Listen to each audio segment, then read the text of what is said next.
vous nous rejoignez sur Radio J, merci d'être avec nous. Zoom ce matin sur cette association que vous connaissez bien, puisqu'on a reçu son fondateur et président plusieurs fois sur cette antenne. C'est l'association Netzar, qui veut dire l'éternité en hébreu. Et nous sommes avec Bruno Lelouch, justement. Bonjour. Bonjour Ilana, bonjour. Merci beaucoup Bruno d'être avec nous, docteur Lelouch d'être avec nous plus précisément. L'association Netzar, c'est vrai, qui a été créée après le 7 octobre pour aider finalement les Israéliens, pour leur donner le maximum de force, d'énergie, que ce soit sur le plan matériel mais aussi sur le plan psychologique. Alors on va évidemment parler de vos activités, mais votre actualité c'est surtout ce rassemblement que vous organisez à Nice. Alors qu'est-ce qui va se passer concrètement? Ça commence, je crois, même à partir d'aujourd'hui, hein. Oui, c'est ça. C'est à partir d'aujourd'hui, avec le Forum des familles des otages et avec les bracelets jaunes de mon ami Meir Laloum, nous faisons venir, ils sont dans l'avion, nous faisons venir ce matin 2 familles d'otages avec Moshe Or, qui est le frère de Avinatan Or, et Alon Nimrodi, qui est le père de Tamir Nimrodi, pardon. Ouais. Donc ça commence aujourd'hui, réception notamment à la mairie de Menton, je crois, par le maire de la ville. Hein.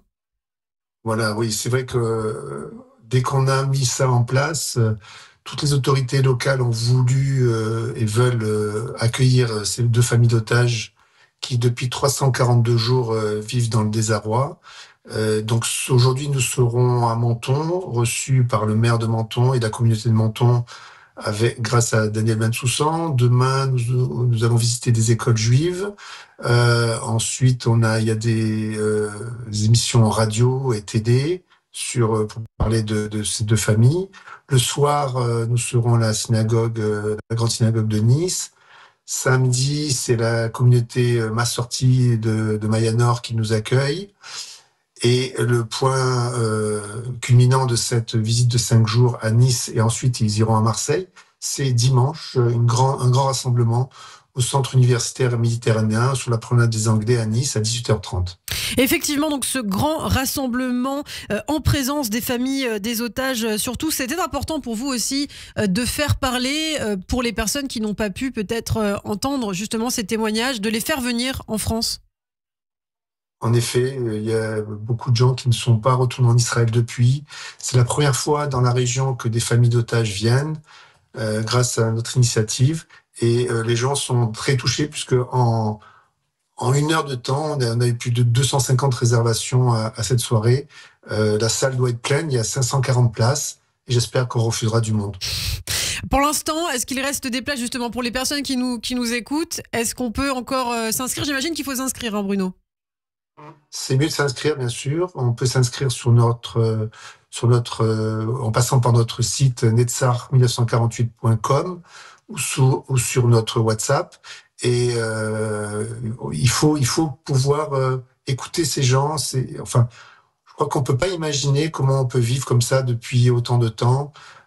Donc ces 2 otages sont particuliers. Tamir Nimrodi, il a 19 ans. C'est un soldat de Tsahal. Il a été enlevé au point de passage d'Erez le 7 octobre. On pense qu'il est vivant. Il fait partie des 60 et quelques otages qui sont considérés comme vivants. Ensuite, Avinatan Or, lui, il a été vu souvent. C'est le petit ami de Noah Argamani, oui, qui a été libéré il y a quelques semaines. Et on le voit, lorsque Noah est enlevé, on le voit à côté, ceinturé par des terroristes. Alors, on l'a dit, il y a donc ce soldat de 19 ans, Tamir Nimrodi. Il y a également donc Avinatan Or. Tamir rencontre également avec Moshe Or, le frère d'Avitan, hein, c'est ça, hein? Voilà, donc il y aura Moshe Or qui sera là, c'est le frère d'Avinatan. Et il y a Alon Nimrodi qui est le père de Tamir. Tous les 2 seront là à Nice. On devait avoir Elchanan Or, le père de Elchanan Danino, pardon, oui, le père de Or Danino, qui devait venir. Malheureusement, évidemment, depuis 10 jours que son fils a été assassiné, et il ne peut pas venir. Et c'est dans une grande tristesse. On l'a entendu, il a pris la tête de gens qui parlent pour les otages.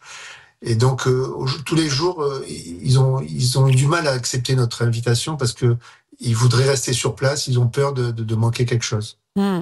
C'est vrai, Elhanan Danino qui a fait preuve d'une très grande dignité ces derniers jours notamment. C'est lui qu'on a entendu notamment finalement s'entretenir aussi avec force avec Benjamin Netanyahou, lui dire un petit peu Ouais, ouais. ces quatre vérités. Lui qui justement n'a jamais participé au rassemblement pour les otages, il a pris la parole Ouais. et il a dit des mots très durs à Benjamin Netanyahou. D'ailleurs, vous avez suivi ça?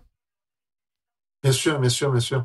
Je crois que, comme je crois que c'est Olivier Rafovitch qui a dit qu'on ne peut pas discuter et en vouloir aux parents d'otages qui se frottent au gouvernement ou qui disent qu'on ne fait pas tout ce qu'il faut pour libérer les otages.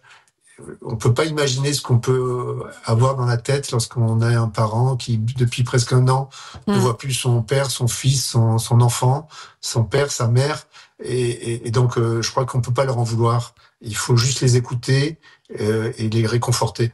Effectivement, donc ce rassemblement qui aura lieu ce 15 septembre, donc dimanche, hein, c'est ça, à 18h30, C'est grand ça, oui. rassemblement au centre universitaire méditerranéen de Nice en présence des familles des otages. Alors évidemment, votre association, c'est beaucoup d'activités, hein, Bruno, et depuis le 7 octobre. Et vous allez aussi organiser, il me semble, un voyage dans quelques jours. Est-ce qu'il reste des places? On en avait parlé déjà il y a quelques semaines. Comment ça se Oui, oui, oui. passe? C'est du 6 au 10 octobre, c'est en Israël, encore sur les traces du 7 octobre. On voulait être là-bas le 7 octobre, même si les dates sont compliquées, parce que c'est entre Rosh Hashanah et Kippour. Mais on a déjà plus de 40 inscrits, il reste 7 ou 8 places. Et on sera sur place, bien sûr, pour certaines cérémonies plus intimistes, pour aller voir des gens, pour aller accueillir, pour visiter Du et volontariat? aller voir les endroits. Pardon? Du volontariat aussi qui est prévu? On fera une demi-journée de volontariat. C'est pas le thème ultime du voyage, mais on fera aussi ça. Et on a besoin d'être sur place. On fait beaucoup de choses, évidemment, comme vous l'avez dit. Et on se voit maintenant presque toutes les semaines sur votre antenne. Et Netzar a besoin de se bouger pour Israël. Je crois que tout ce qu'on peut faire, c'est rien à côté de tout ce que font les soldats et les gens qui habitent dans le nord et dans le sud et qui sont toujours pas rentrés chez eux.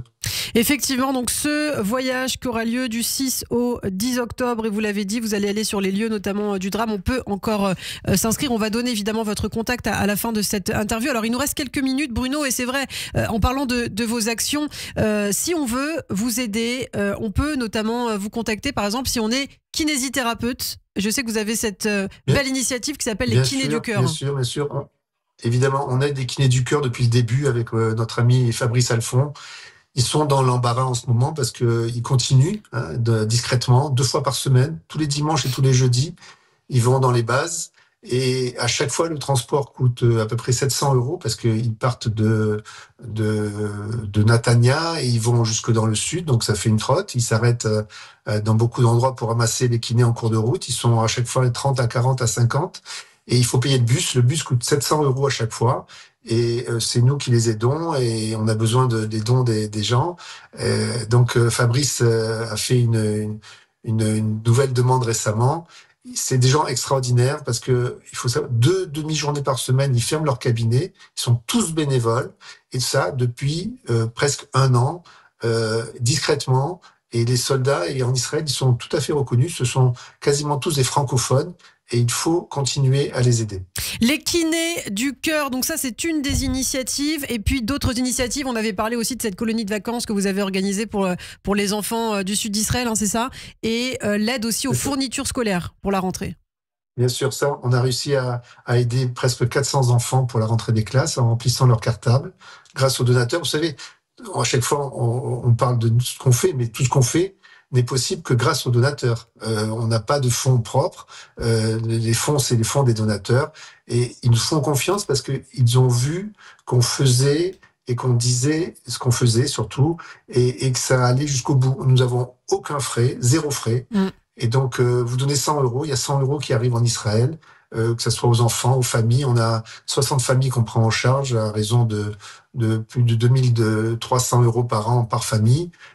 Donc tout ça, ça fait beaucoup d'argent et nous sommes très heureux de pouvoir aider en Israël. Et on fait tout ce qu'on peut, on se démène. Ouais. C'est notre rôle, c'est notre but, c'est notre mission. Alors si on veut vous aider justement rapidement, Bruno, comment vous contacter si on veut participer au voyage, si on veut participer au rassemblement, si on veut tout simplement vous faire un don, comment faire? Alors le plus simple, c'est un WhatsApp, sur WhatsApp 06 03 52 88 88. Ou si vous n'avez pas eu le temps de noter, c'est très simple aussi, Netzach, N-E-T-S-A-H, 1948.com. Ça veut dire éternité et on arrive très facilement sur notre site pour pouvoir nous contacter. Eh bien, merci beaucoup. Merci Bruno Lelouch, docteur Bruno Lelouch, Merci, d'avoir Ilana. été avec nous ce matin sur Radio J. Et bien sûr, on vous retrouve très régulièrement avec grand plaisir sur cette antenne. À bientôt.